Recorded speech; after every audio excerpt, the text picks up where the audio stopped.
Bonjour et bienvenue dans la 5e vidéo sur la chaîne Économétrie pas à pas. Dans cette vidéo, nous allons aborder la notion de loi statistique et nous allons étudier les lois statistiques fréquemment utilisées en économétrie. En l'espèce, la loi normale, la loi de Kidde, la loi de Student et la loi de Fisher. La première question qu'on se pose dans cette vidéo, c'est qu'est-ce qu'une loi statistique? Et pour répondre à cette question, on commence par considérer une variable statistique quelconque notée x. Bien entendu, la variable x est supposée aléatoire, c'est-à-dire que la réalisation des différentes valeurs de la série est soumise à un processus purement aléatoire. Ainsi, on appelle loi statistique de la variable x une relation mathématique qui, à chaque valeur xi de la variable x, associe une valeur de probabilité PI appelée densité de probabilité.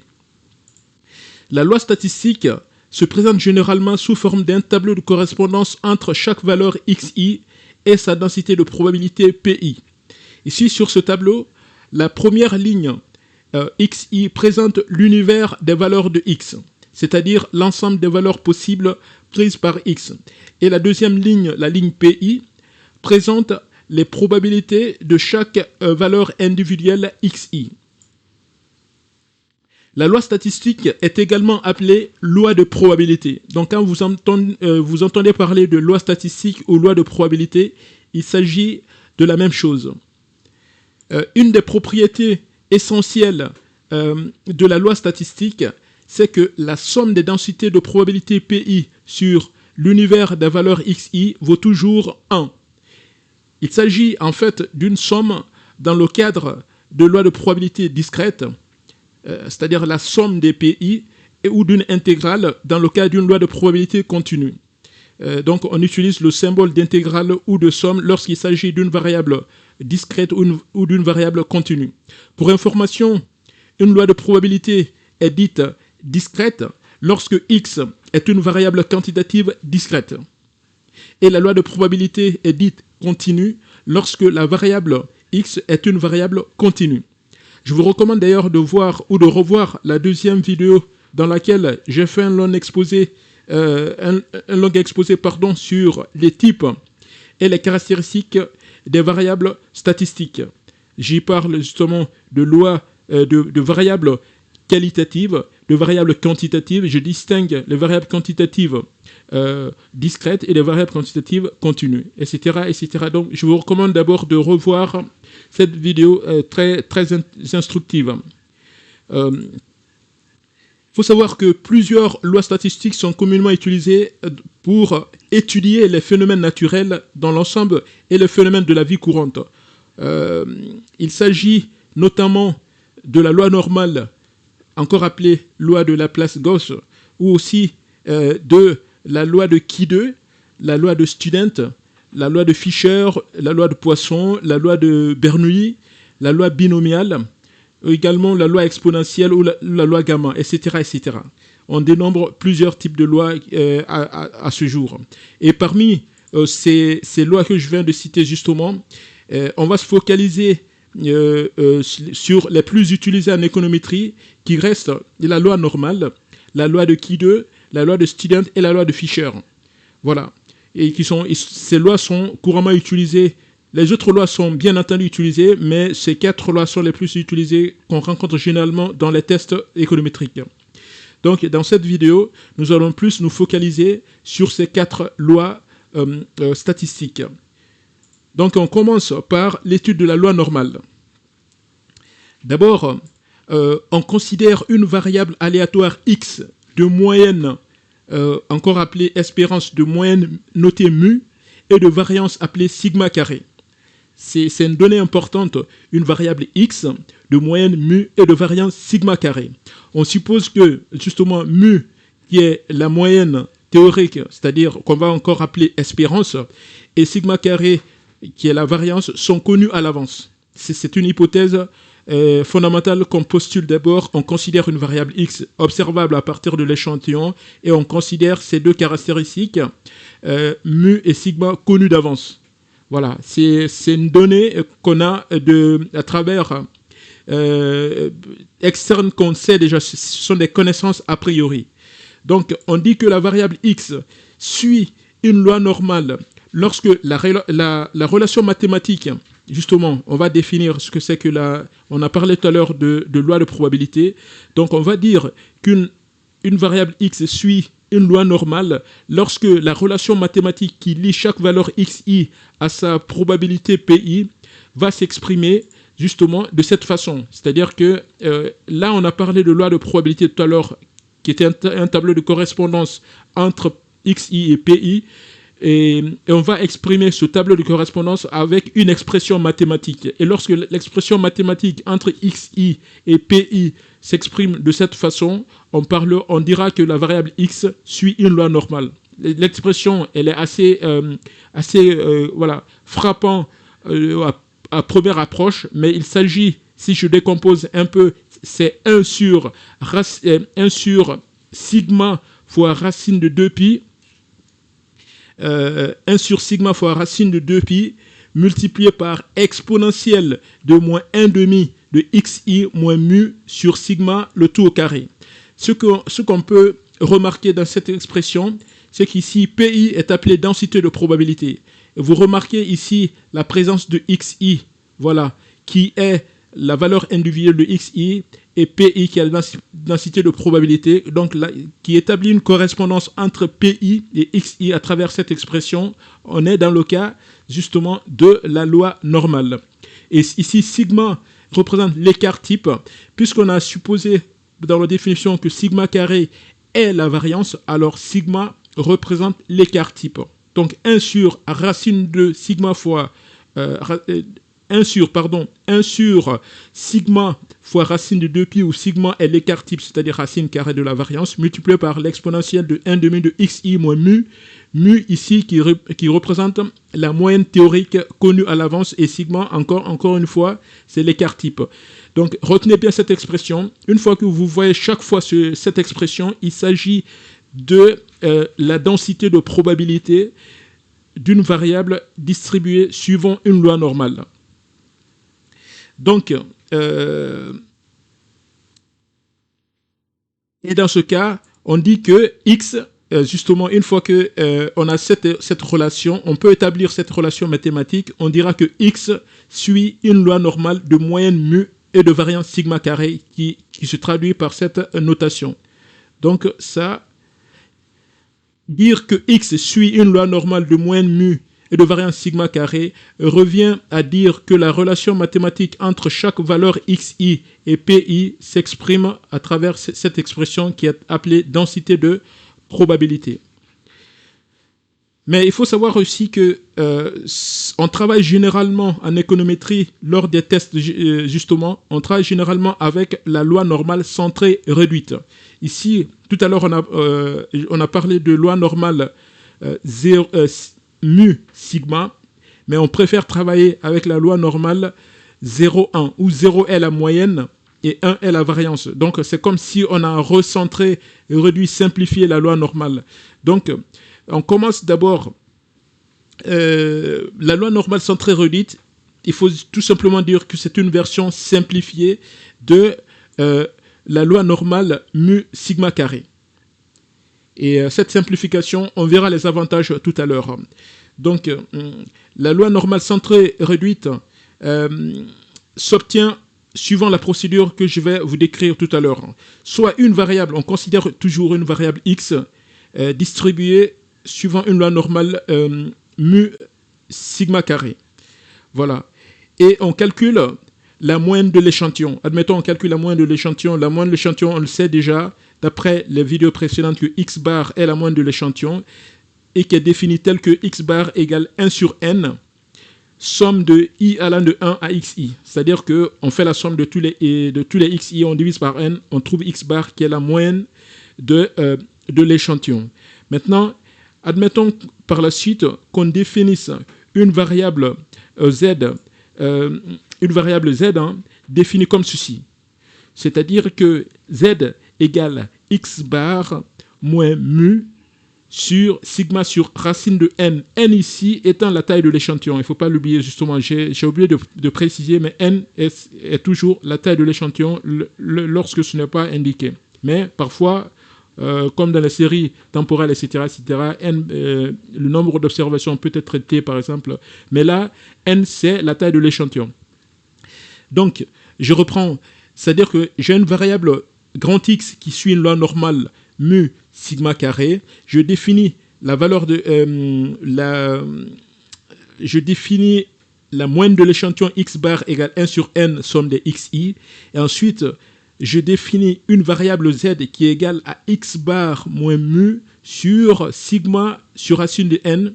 Cette variable z est nécessairement définie et distribuée suivant une loi normale 0,1. C'est-à-dire que la moyenne de z sera 0 et sa variance sera égale à 1. Alors qu'au départ, on avait la variable x qui avait la moyenne mu et la variance sigma carré. Donc, on est d'accord que passer de x à z, on a fait une simplification moyennant le calcul de x bar et ensuite on fait x bar moins mu sur sigma sur racine de n qui donne une loi normale qu'on appelle loi normale centrée réduite. Donc, pour résumer, en fait, on va dire que z est appelé ici valeur centrée réduite. Pourquoi centrée et réduite? Parce que centrée, parce qu'on a enlevé la moyenne de x bar, donc ça s'appelle centré. Réduire, c'est diviser, c'est-à-dire on a divisé l'écart, c'est-à-dire on divise par sigma sur racine de n, sigma étant l'écart type de x. Donc en fin de compte, quand on parle de loi normale centrée réduite, il s'agit tout simplement de la loi normale de base centrée par rapport à mu, la moyenne de x, et réduite par rapport à l'écart type de x pour tomber finalement sur une loi normale de moyenne 0 du coup et de variance 1. Donc cette transformation est hyper importante et est la clé de beaucoup de démarches statistiques et économétriques que nous allons rencontrer. Donc il faut juste savoir ici que lorsqu'on va un rappel, z est appelé valeur centrée réduite et x bar est centré par mu et réduite par par sigma tel que z égale x bar moins mu, voilà, sur sigma sur racine de n, c'est ce que je viens de dire. Donc, il faut juste savoir que le rôle d'avoir centré et réduire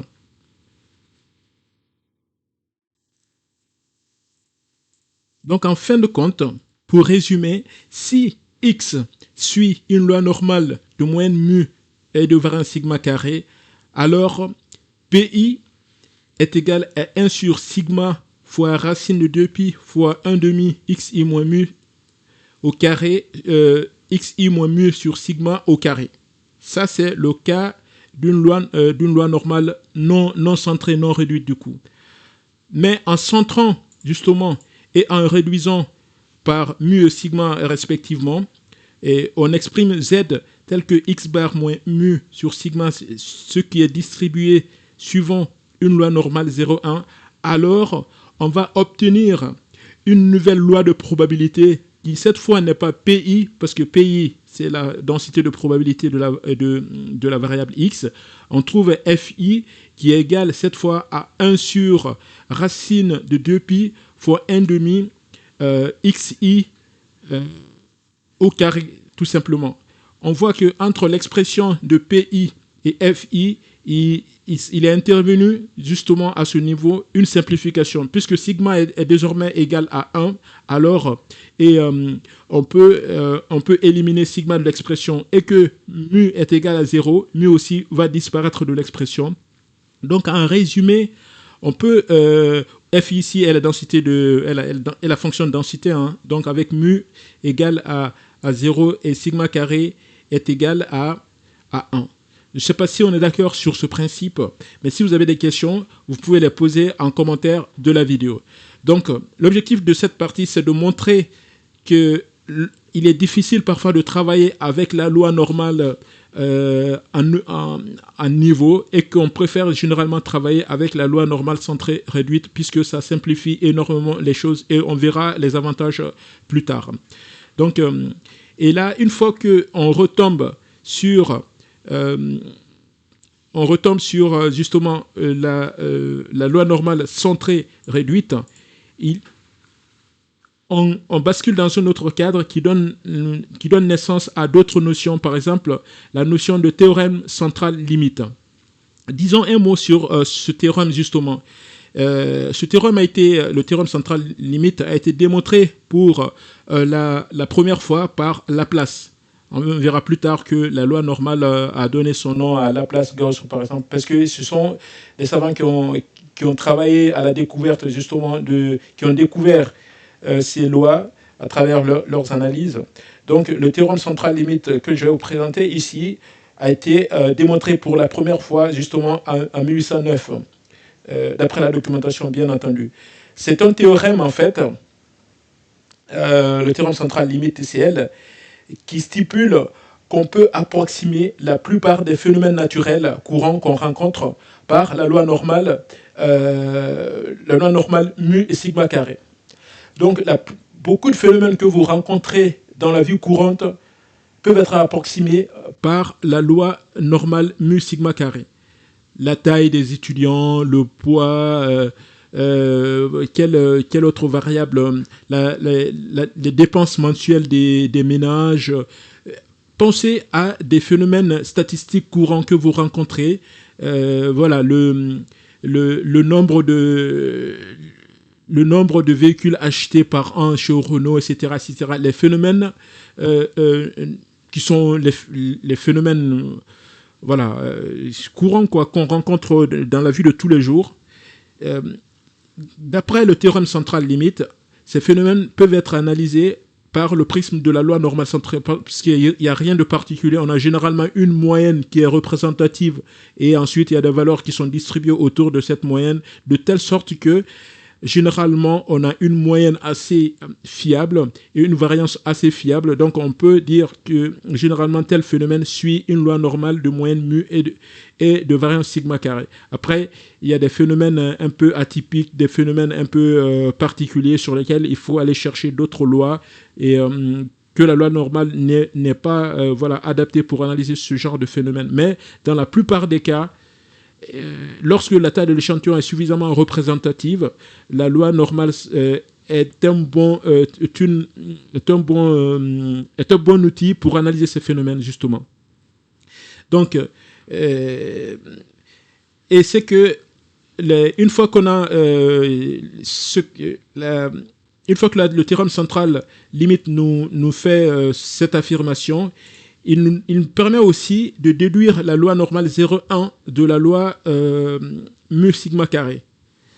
Donc on est d'accord que ça stipule que, déjà, a priori, on peut analyser tous les phénomènes courants avec la loi normale mu sigma carré, mais qu'on peut aussi transformer cette loi normale mu sigma carré pour déduire la loi normale 0,1 qui est plus simplifiée. Donc, ce théorème, encore une fois, je répète, si x suit une loi normale mu sigma carré, alors la variable z définie telle que x bar moins mu sur sigma sur racine de n suit une loi normale 0,1.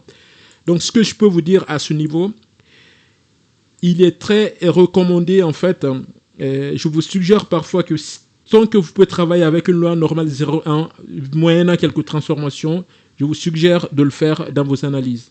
Voilà. Donc, maintenant, on va essayer on a parlé des caractéristiques de la loi normale, notamment sa fonction de densité, qu'il s'agit de la loi normale sigma carré ou de la loi normale 0,1. On va essayer de présenter un peu en ce qui concerne sa courbe de distribution. Généralement, c'est la loi normale, c'est la loi la plus connue. C'est la loi qu'on appelle généralement la loi de Laplace-Gauss et son allure de distribution est très connue, en fait. Il se présente sous forme de cloche. Donc on a tous plus ou moins rencontré ce genre de de courbes dans les analyses statistiques parfois ou économétriques. Donc c'est la loi normale, c'est la loi de base en fait, et c'est sous forme et se présente sous forme de courbes en cloche. Ici, à l'écran par exemple, là, on voit que la courbe est centrée autour de 0. Donc, c'est forcément une loi de moyenne 0 et de variance maintenant qui va dépendre des calculs qu'on aurait fait.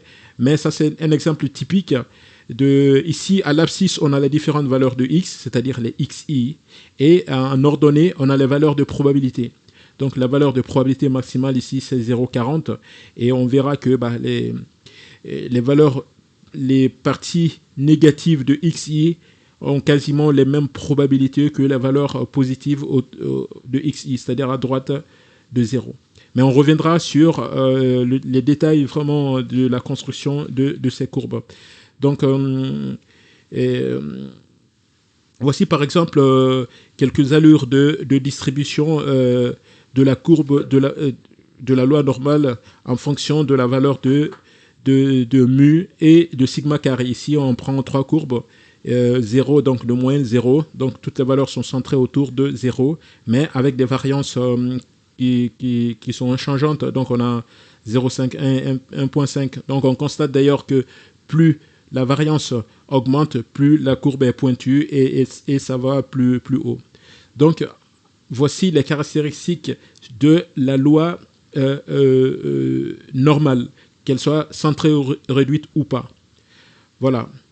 Donc, avant de passer à la prochaine loi, donc, en résumé, je peux vous dire que si une variable aléatoire x de moyenne théorique mu et de variance théorie sigma carré suit une loi normale mu sigma carré, alors la variable z qui est obtenue telle que z x bar moins mu sur sigma racine de n est nécessairement distribuée suivant une loi normale 0,1, où x bar c'est la moyenne de l'échantillon que vous devez calculer, mu c'est la moyenne théorique que vous connaissez déjà même avant de commencer les analyses parce que c'est des données à l'avance connues, et sigma carré également, ou sigma qui est l'écart type, la variance sigma carré c'est la variance, sigma c'est l'écart type, qui sont connus également à l'avance. Voilà. Donc, on verra des cas où, par exemple, tu veux faire une étude, je prends le cas, tu veux étudier le taux de glycémie des patients, par exemple, d'une population de patients diabétiques. Généralement, il y a des études qui ont été déjà faites et qui ont montré que la moyenne, c'est égal à temps et la variance est égale à temps. Donc, vous n'allez pas refaire des calculs pour obtenir la moyenne ou la variance, c'est déjà connu par des méta-analyses. Donc, vous prenez tout simplement ces moyennes qui ont été déjà validées, on appelle ça espérance, et sigma carré. C'est pour ça que je dis que quand je parle de connu à l'avance, ça veut dire qu'il y a des études qui ont été déjà faites, ça fait partie du domaine des connaissances. Donc, on n'a pas besoin de les calculer, on les prend juste et on continue les analyses. C'est ce que s'appelle connu à l'avance. Il y a des cas où c'est pas connu à l'avance, où vous devez calculer vos propres indicateurs. On verra aussi des cas par rapport à ça. Donc, maintenant, on va passer à la loi de Qui2. Voilà. Qu'est-ce que c'est que la loi de Qui2, en fait? C'est, simplement dit, c'est la somme de plusieurs variables distribuées chacune suivant une loi normale centrée et réduite. Nous venons de voir ce que c'est qu'une loi normale centrée réduite. Et lorsqu'on fait la somme de plusieurs lois normales centrées et réduites, on obtient nécessairement une loi de Qui2. C'est assez simple en fait. C'est-à-dire que on a une variable x1. Voilà, je vais prendre un exemple. Soit p variable en fait, x1, x2, x jusqu'à xp. Une suite de p variables en fait, c'est des variables indépendantes. J'ai fait une première étude, j'ai relevé les x, voilà, j'ai obtenu une série de valeurs. J'ai encore fait une deuxième vague de prélèvements, j'ai retenu x, x2, ici, x3, et j'ai trouvé que chaque prélèvement, chaque vague d'analyse, les variables étaient distribuées suivant une loi normale 0,1. Maintenant, je vais faire quelque chose en faisant la somme de chaque valeur xi tel que suivant cette expression. C'est-à-dire, j'ai une variable y qui est égale à la somme des p variables xi au carré. Bien entendu, j'ai oublié d'ajouter le carré. On élève chaque variable x au carré, on fait la somme. Et cette somme est distribuée suivant une loi de Qui2. C'est ça la définition de la loi de Qui2. Donc, en gros, donc on dit généralement y suit une loi de Qui2. Et Qui2, c'est le x sous ce format, mais élevé au carré. Et p ici, c'est le nombre de variables que vous avez additionné. Si, par exemple, vous disposez de 3 variables, p égale à 2. Si 4 variables, p égale 4. Si vous avez additionné 10 variables, p égale à 10. On appelle le p, c'est le degré de liberté. On reviendra là-dessus. Mais quand on dit y est distribué suivant une loi de Qui2 à p degré de liberté, ça veut dire que y est la somme des carrés de p variables suivant chacune une loi normale 0,1. Je ne sais pas si on est d'accord et que c'est clair à votre niveau. Maintenant, très concrètement, c'est ce que je viens de dire en fait. C'est-à-dire que j'ai un tableau qui va résumer la situation par exemple. J'ai une variable xi, x1 par exemple, grand x1, que j'ai observé sur n individus statistiques. Donc x1, 1, x1, 2, x2, 1, etc., etc. Ça, c'est mon premier échantillon. Mais d'après mes analyses, je vois que x1 est distribué suivant une loi normale 0,1. C'est-à-dire que quand on fait la somme x1, 1, x2, 1, x3, 1, et voilà, la première colonne, on trouve la moyenne est égale à 0 et la variance est égale à 1. Ou tout simplement, on sait que la moyenne est égale à 0 et que la variance est égale à 1. Donc, x1 est distribué suivant une loi normale 0,1. 2 mois après, je fais la même étude, je prélève un autre échantillon toujours, pas sur les mêmes individus forcément, hein, ça peut être d'autres individus statistiques que je prélève, et encore sur n individus. Par exemple, je prends les notes des élèves. Je passe en classe, par exemple, ou des étudiants, je passe en classe, j'ai un amphithéâtre de 100 étudiants, je fais une première étude sur, on va dire, 40 étudiants, je prélève 40 étudiants, ça fait mon x1 et je vois que la variable que j'ai prélevée suit une loi normale 0,1. 2 mois après, je prélève en 40 étudiants, pas forcément les 40 étudiants, mais d'autres 40, etc. Mais un tirage aléatoire. Les étudiants peuvent en faire partie une deuxième fois ou pas, mais les échantillons sont indépendants. Voilà, et identiquement distribués. Donc x2 aussi est également distribué suivant loi normale, etc. Et je fais ce prélèvement plusieurs fois dans l'année. À la fin, lorsque je vais élever chaque xi, c'est-à-dire la dernière colonne, chaque xi au carré, et la valeur que je vais obtenir sera une loi de Qui2. Au départ, c'est une loi normale 0,1. J'ai élevé au carré et je cherche variable et je fais la somme. Je trouve une loi de Qui2. Je ne sais pas si l'explication est claire pour vous, mais en résumé, la loi de Qui2, c'est tout simplement égal à la somme des carrés des lois normales. Distribuées, les lois normales sont très réduites, j'allais dire. Voilà. Voici par exemple comment se présente la courbe de la loi, comment se présentent quelques courbes associées à la loi de Qui2. Comme vous vous en doutez justement, on a fait la somme des carrés des lois distribuées suivant une loi normale 0,1. On avait vu que la loi normale pouvait être distribuée à gauche et à droite de 0, donc centrée autour de 0. Il y a des valeurs négatives et des valeurs positives, mais en élevant ces valeurs au carré, on trouve forcément des valeurs positives. C'est pourquoi la loi de Qui2 commence toujours à partir de 0. Il n'y a pas de valeur négative, ce qui est logique. Donc, voilà un peu... ici, les valeurs en abscisse. Hein. Les valeurs en abscisse représentent les valeurs de Qui2, et tandis que toujours les valeurs en ordonnée, c'est les densités de probabilité. Voilà, comme j'ai dit, les valeurs en abscisse vont toujours être positives parce que tout simplement, on a élevé les x au carré, etc., etc. Voilà, donc, et à présent, on va passer au cas de la loi de Student. Voilà, la loi de Student, en fait, il y a un enchaînement logique dans la définition des lois. La loi de base, c'est la loi normale. Maintenant, à partir de la loi normale, on a tiré la loi de Qui2, en faisant la somme des carrés des lois normales suivant de loi normale 0,1. Maintenant, la loi de Student, pour la définir, on va faire quelques hypothèses. Déjà, une définition simple, la loi de Student, c'est le rapport entre une variable suivant une loi normale 0,1 et la racine carrée d'une autre variable suivant une loi de Qui2, en fait, divisée par son degré de liberté. Je ne sais pas si la définition vous paraît claire. Donc, ici, très concrètement, soit x, on va considérer x une variable suivant une loi normale 0,1 et y une variable suivant une loi de Qui2 à p degré de liberté. J'espère que vous avez bien retenu la définition de la loi de Qui2 et la loi normale 0,1 à travers z et la valeur centrée réduite. Maintenant, dans cette configuration, on va définir une variable t telle que t égale x sur racine carrée de y sur p.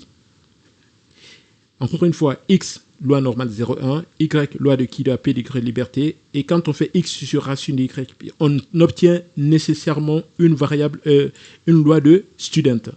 Donc on dit que t est distribué suivant une loi de Student à p degré de liberté. Il y a toujours cette notation p ici pour indiquer combien de variables depuis le calcul à partir de l'instant où on a défini la variable y, la loi de Qui2, chaque fois qu'on va parler de la loi de Qui2, on va parler de son nombre de degrés de liberté, c'est-à-dire quel nombre de variables le loi normale a été additionné pour obtenir la loi de Qui2. Donc, vu que la loi de Student dérive de la loi de Qui2 également, alors il faut que la loi de Student garde ce même degré de liberté. C'est pourquoi on dit que si x suit une loi normale 0,1, y suit une loi de Qui2 à p degré de liberté, alors t égale x sur racine de yp est distribué suivant une loi de Student à p degré de liberté. Voilà. Et bon, maintenant, voilà, la relation mathématique est assez, entre guillemets, facile à retenir. Voilà.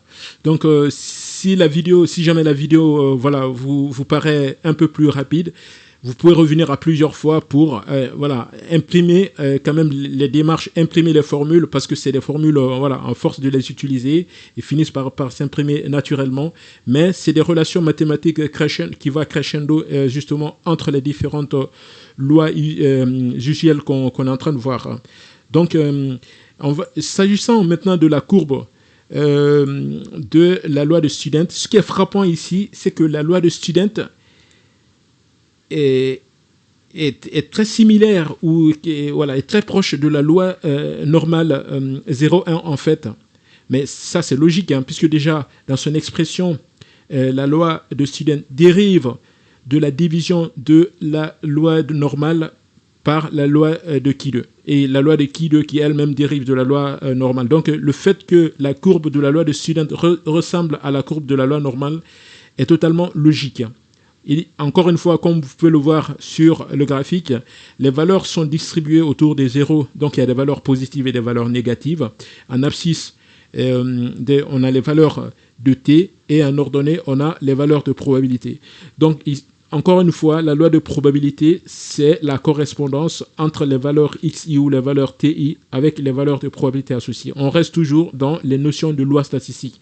De base, je rappelle, la loi statistique, c'est un tableau de données qui fait correspondre à chaque valeur xi sa valeur de probabilité, que ce soit sous forme de graphique comme on est en train de voir, ou sous forme de tableau, ou sous forme de relation mathématique que je viens de vous présenter.